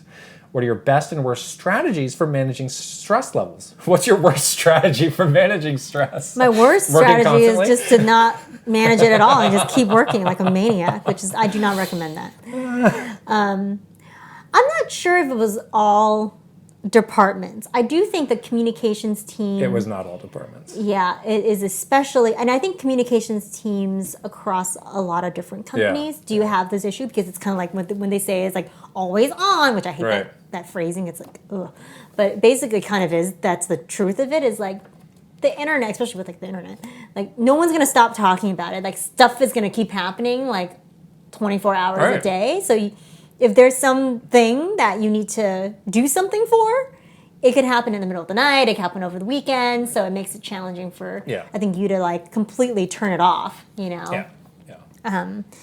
So that was tough. And then I think we talked a little bit about the global nature of our jobs and having to work with Japan and Europe. So you're constantly just getting emails and you know, people are asking you questions like literally 24 hours a day. You wake up and it's like 55 emails later. So that was very unique to Nintendo, I think, because it was so global. But yeah, it wasn't great at times. What was your best strategy for throwing your phone out the window? This was something we both experienced. So, when the pandemic hit and we started working from home, you and I both really started having a bad habit of working after hours. Yeah, and you and I were like, I am back and forth while we were working. 9 o'clock at night. But it was kind of like a daily occurrence of I don't know, like 7:30 to 9. We were just like continued working. Yeah, the schedule wasn't good because you wake up, you work from like 9 to 5 or 6, and then you take a break for dinner and you just keep working. Yeah. So it was not terrible. good. And we did that for many months. I don't know why we fell into that. Obviously there was a lot to do, and it obviously had something to do with us working from home. But I remember we got to the end of that year. And we did it all the way through to from March until December. Christmas. Yeah. And we were like, why are we doing this? And I was like, this sucks. Like, we're never doing this again. We have to stop. So we just kind of made a concerted effort. Like, we're just not going to do that. Yeah, we stopped. And I felt better. Kind of, it's like, I think it's going to be okay. And so we just stopped doing that work, and it was fine. Yeah. It was completely fine. It was completely so fine. that's I think the hard thing about it is setting own personal boundaries, because a company's never going to say, hey, work less. Or a company wants you to do as much work as possible. Yeah, they're going to bleed every drop out of you. So it's up to you to set your own And we saw boundaries. a lot of people who had really unhealthy work habits, like all night, every night, and all they were weekends, unhealthy too. And would just expect a response at the drop of a hat at weird hours. Or they'll give you like the most ridiculous deadlines. Like they'll send you something on Sunday and say you need to respond by 9 a.m. on Monday. Yeah. You're like, what now? Right. Excuse me? So I think that's the hardest part is like, how do you set a personal boundary that obviously, works with what the expectation of your job is, but is going to make you have a healthy relationship. Yeah, you should with your not job. do that. Yeah, that's not. It's not good. And again, it was completely fine. Like this was a construct that we had created for ourselves. Like, if we don't do this work every night, it's just going to fall apart. Right, and it absolutely did. Yeah, exactly, exactly. Link has a question about Hyrule Warriors, believe it or not. Oh, wow. Would you want Hyrule Warriors 3 to be more like the original and feature characters and locations from all across the series, or more like Age of Calamity and expand on the lore of a specific game? I really like this question. I like the second kind. Like Age of Calamity. A single game. Yeah. Because I think that's what is cool about 3, the Fire Emblem Hyrule Warriors that you're playing, because it's like, you were saying that it just feels like a continuation of that storyline. Right. And that's what I liked about Age of Calamity as well. It's like, now I get to actually learn more about this story. Right. So the action, while the action is very fun, doesn't feel like as pointless. I agree. I liked Hyrule Warriors, the original, quite a bit, but there were some parts of it that just felt like they were clashing to me of all these different versions coming together, and they had to introduce these new characters to kind of build a story around that, and they felt a little bland. Linkle? I like Linkle. I like Linkle too. Bring Linkle back. Whereas having a set storyline and a set group of characters that you already have the right associations with, I think is really smart. So we'll see what they do with these, whether it's Hyrule Warriors or other Warriors games in the future. I can understand the desire to just say, throw it all in. Yeah. That might be a different kind of game, though. Right. Yeah. But now we have 2 great examples of this model working really well. Yeah, exactly. Yeah. Mad Dog 5981 wants to know, what game were you most looking forward to that was in active development but was never actually released? One that jumps to mind was Donkey Kong Racing, which even had a screenshot shown on the box of the GameCube at launch, but never came out. Another one, allegedly, is Halo DS. Do you have one of these? Let's see. I'll think about it while you answer. I do have one. What is it? Which is Mega Man Legends 3 for the 3DS, which was going to be one of the first eShop games when the eShop was announced. Yes, I remember that. And there was, artwork shown of it, and it was just one day, canceled. And it was a bummer on 2 levels. On one level, I love Mega Man, but I actually haven't really experienced the Legends franchise of Mega Man that much. Yeah. That would have been an easy way to do that. And I was like, gosh, this will be a great way for me to, kind of fill this gap in my knowledge. And that was gone. And then it was also the early days of the eShop on 3DS were really shaky. They were pretty shaky. Really shaky, where there were just like no games for long stretches of time. So kind of from that standpoint, like more related to our jobs than our personal feelings, it was like, get something out there. This is a big blow. Like we were all kind of banking on this being the big like. And it was like a hey everybody, IP that people were familiar with. Check out the eShop. It's awesome. We got this exclusive game, and it's like, oh, we got nothing. Oh no. Yeah. You know, I think about those tech demos that we had was it for Wii U? Oh, yeah. And there was one that was a Zelda tech demo. The one with the fancy graphics? Yes. Oh, yeah. Where he's like walking through what looked like maybe like a Temple of Time or some sort of church-looking building. But the art style was really different than any other Zelda game, and it was, definitely like fancy and high res. That big spider-looking thing. The big spider. The spider was a little scary. Yeah. It definitely had like a Twilight Princess, sort of like that darker Zelda vibe to it. Right. I don't think it was ever intended at all to be a game, but it would be cool to like know what it would have been like if that was intended to be a game. To see that kind of like style of Zelda, which we've never seen really. Yeah. Yeah. So that back to Paper Mario. We get a lot of questions about the version of Paper Mario that was at E3 2010. Yes. And I think we addressed it once, but we keep getting questions, so we might as well just bring that up again. Where at that E3 there was a lot of just like little snippets, whether they were demos or just like examples or tech demos. And I remember there was a Paper Mario in a forest with like a wiggler. Yeah, that's and that was kind of what it was. And obviously, the 3DS game for Paper Mario was Sticker Star. This was not Sticker Star at the time. No. I don't know. I don't think this was ever intended to be a full-on game. It was just like, here's an example of what Paper Mario could look like on the 3DS, and it looked great with the 3D. Really cool. It looked cool. Yeah. I think it was just to show off the 3D. Right, because there were a lot of things at that E3 that never saw the light of day. Came to fruition. And that sometimes had real franchises associated with it. It was just a little taste. Nintendo seems to like to do that with their tech demos, is that, of course, they'll put it within the constructs of a familiar franchise so people can like wrap their heads around it. Right. But obviously that could have been a better outcome than Sticker Star, more traditional. Oh my God, Sticker Star. Let's not talk about that anymore. Mikey, I'm currently cleaning out my room, and among the many unnecessary items I have are boxes of different game consoles that I saved purely for sentimental reasons. No. But they are taking up too much space in my room. Oh. Do you guys save the boxes after you open your consoles, or am I just weird? Well, I think you and I have very different answers to this, because I will probably just get rid of the box right away. I mean, knowing you probably throw out the console too. So if this lame, just throw it away. Oh my goodness. I mean, at least don't. You seem to take a lot of satisfaction in like violently throwing something away.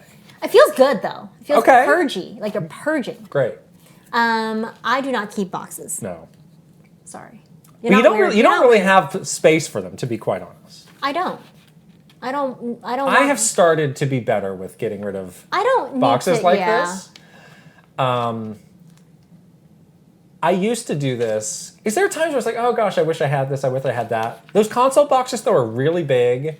Yeah, and kind of unwieldy. It's like, what exactly am I holding on to this for? I guess if you wanted to resell it, you could package it back up. Yeah, I think that's always what my mindset was, but now it's like, no, I should just hold on to the consoles and just dump the boxes, because I'm not going to resell them. Yeah. Like, some of these things still serve a purpose. Like, my original PS3, which was a launch PS3. Is your Blu-ray It can play all these backward, like that backwards compatibility. Oh, the backwards compatibility. There's no other PlayStation system that has that. So if I do want to play Bushido Blade, I could.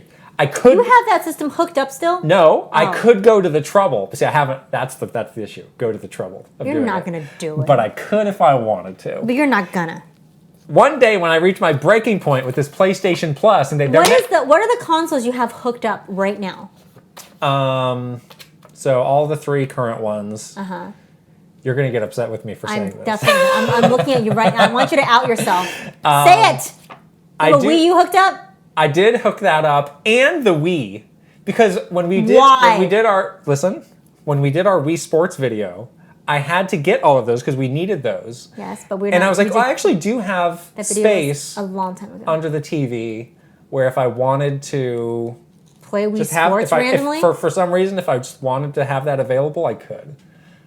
I can't say I've done a lot with them. I might be putting them... What do you care if it's in a box or if it's under a TV? What's it to you? Throw it down the dumpster too. That's what you think. I'm just wanting to understand your habits because I think they're... I want to understand your habits. My habits are very modern. Because again, whenever there's something we need for a video, oh, we need to find this thing. Who has it? You always say, I threw that away.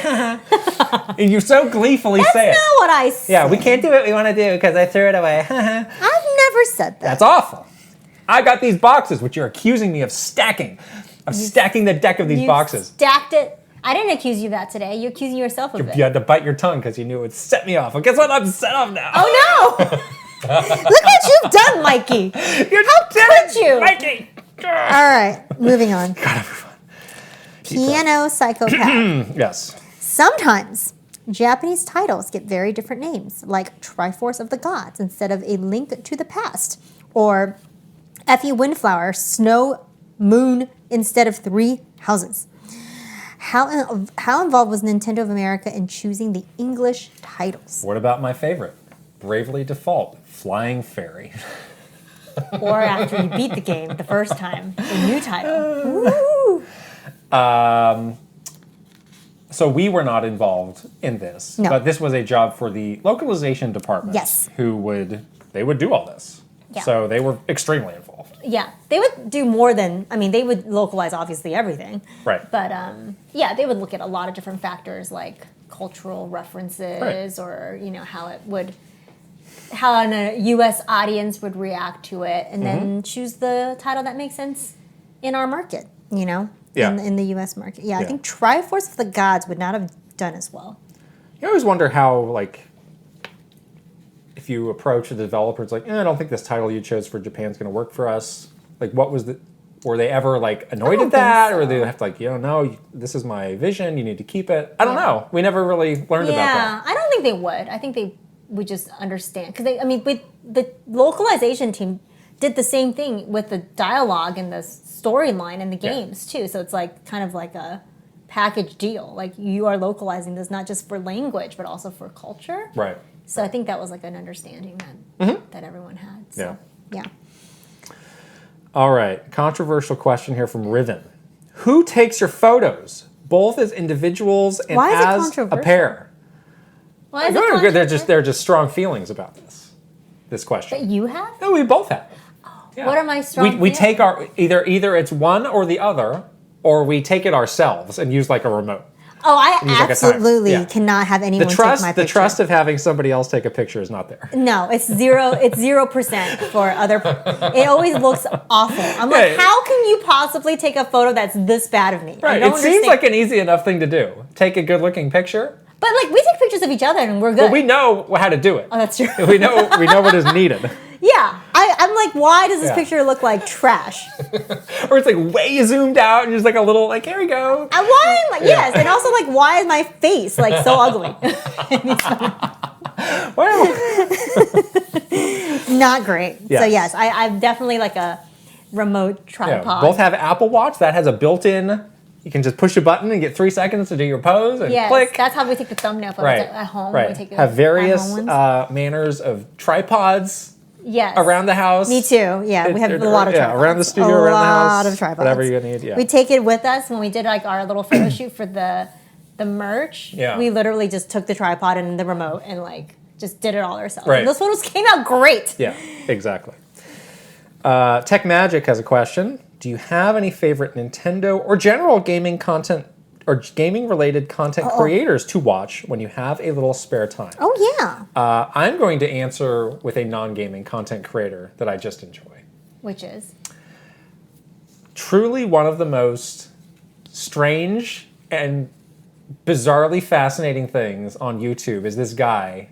He goes by Steve MRE. Oh, yeah! I think there's 1989. That must have been when he was born. Steve MRE, 1989. Mm-hmm. And what this guy does is he eats old MREs, which are meals ready to eat, which are things like soldiers eat when they're out in the field. And there's these bags of foods that will last a long time. Yeah. In an emergency.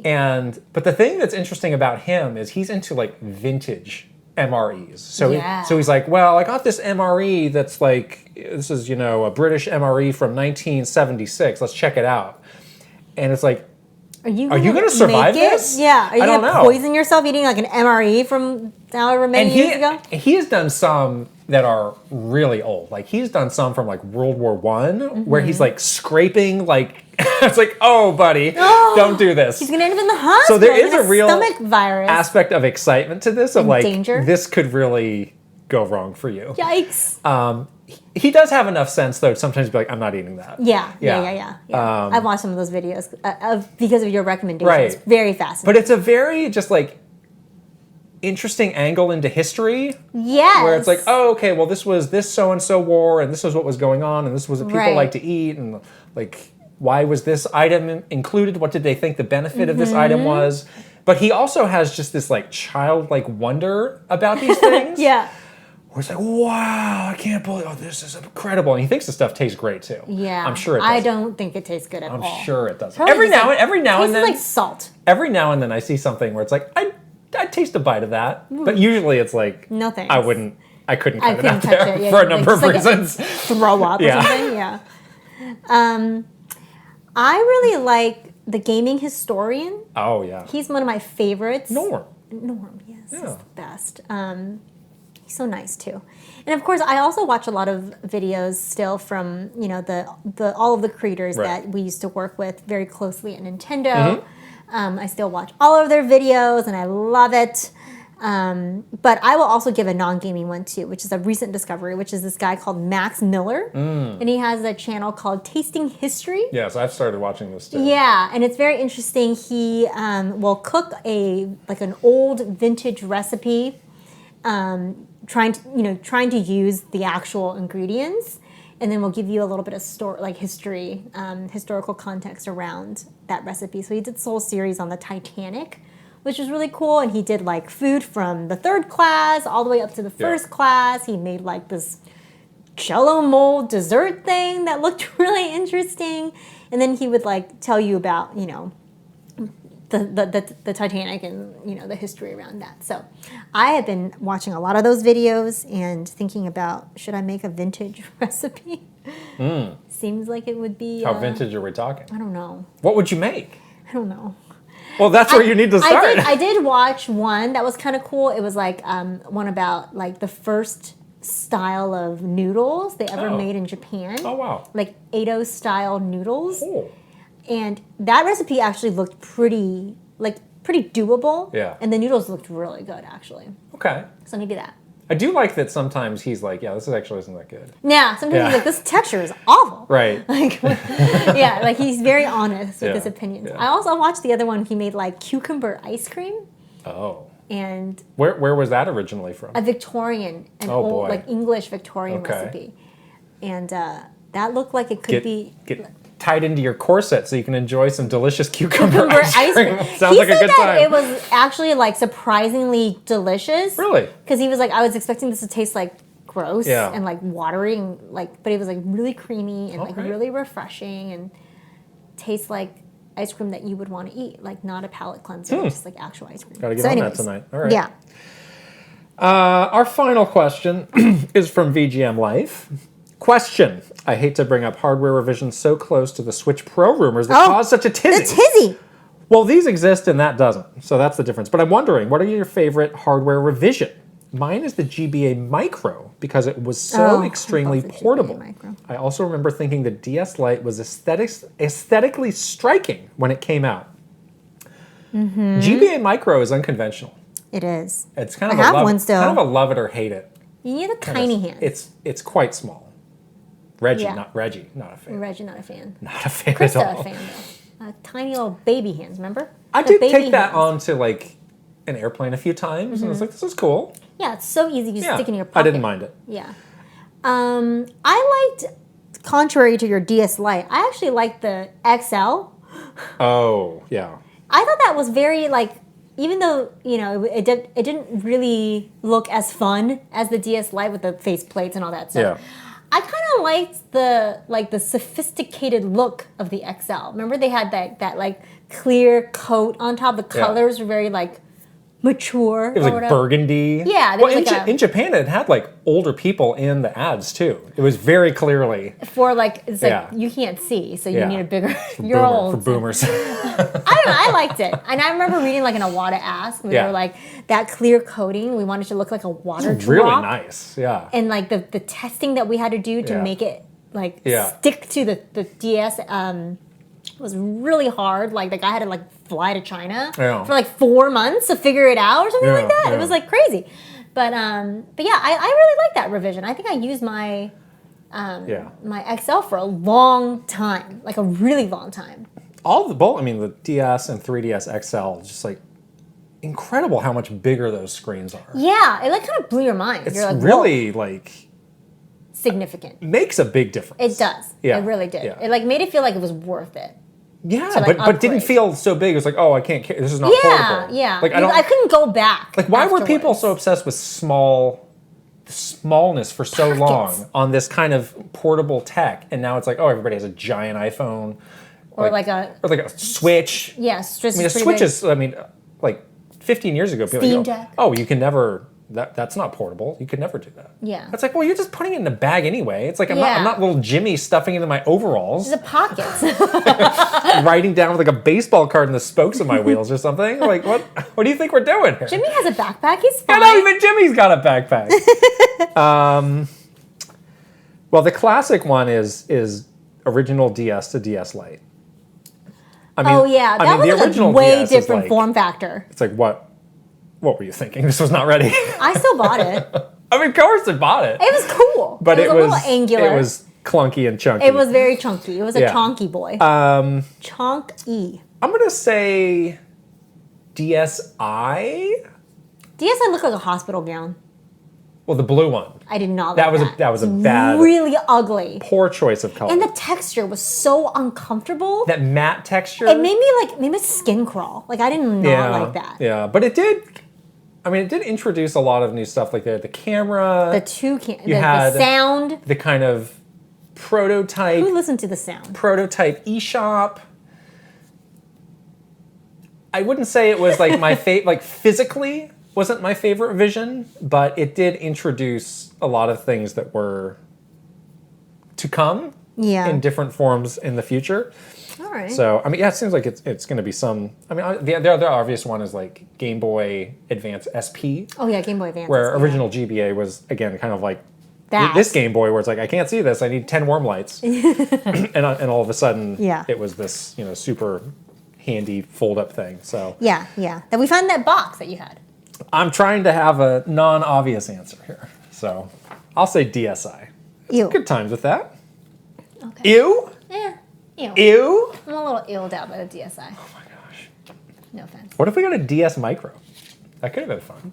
Like a teeny little flippy? A really little one. That could have been fun. How are you going to hold that? Now they have an iPhone. What's it called? The iPhone. There's like a tiny iPhone you can get. There's a tiny iPhone, yeah. It's kind of like the old iPhones. You ever go back to an old iPhone? Be like, what was I doing? Weird, yeah. It's like a little brick. It's so small. It's like a teeny little brick. Yeah. So weird. Now the flip phones are back. People are flipping again. I mean, maybe if you're in Breaking Bad for burner phone. Sneaky reasons, you snap it in half and throw it into the desert. Oh! They always snap it in half. You gotta snap it. You got to. You gotta destroy the evidence by snapping it in half and throwing it into like the ravine. Anyways, okay. That's the end of our questions. It is. Great questions as always from our wonderful Patreon subscribers. Now it is time for the One Up Club graduation ceremony. We have an incredible new addition this month that even if it's your turn, I'm going to say it. I think you should say it. Okay. Yeah. And my request is for one of you to change your names to Krysta. No. You can't ask somebody to do this. Yes, I can and I will. That's overstepping. No, it's not. Your powers. I'm not.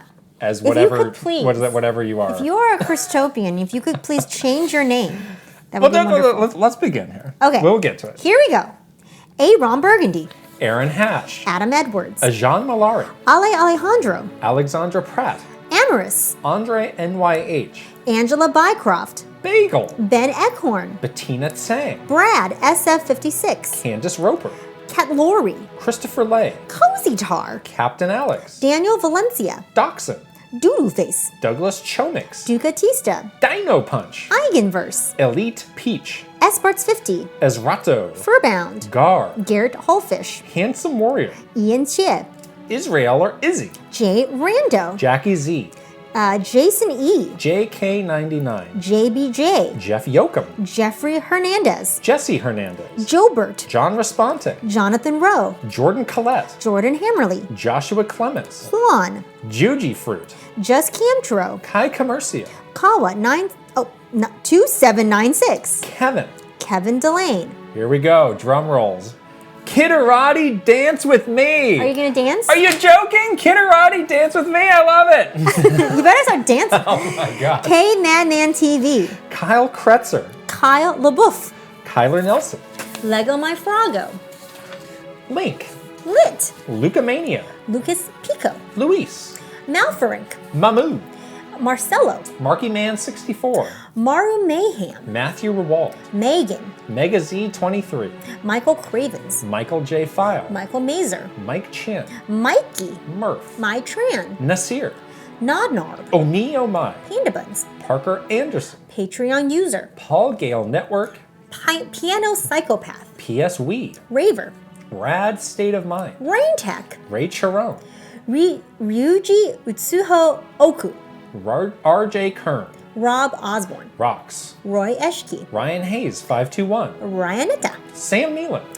Scott LaRock. Safazon. Shinru. Slowbro. Schmiddles. Spicy Munchkin. Steel Citron. Switching it up _. The Don Rob. The Shark Among Men. Thomas Alvarez. Troopage. Times Puppy Bear. Tyler Geis. Ultimate Flapjack. VGM Life. Video Game Stupid. Beautiful Dandy. Virtual Bot. Wicked Davy. Will Ernst. Zoodiverf.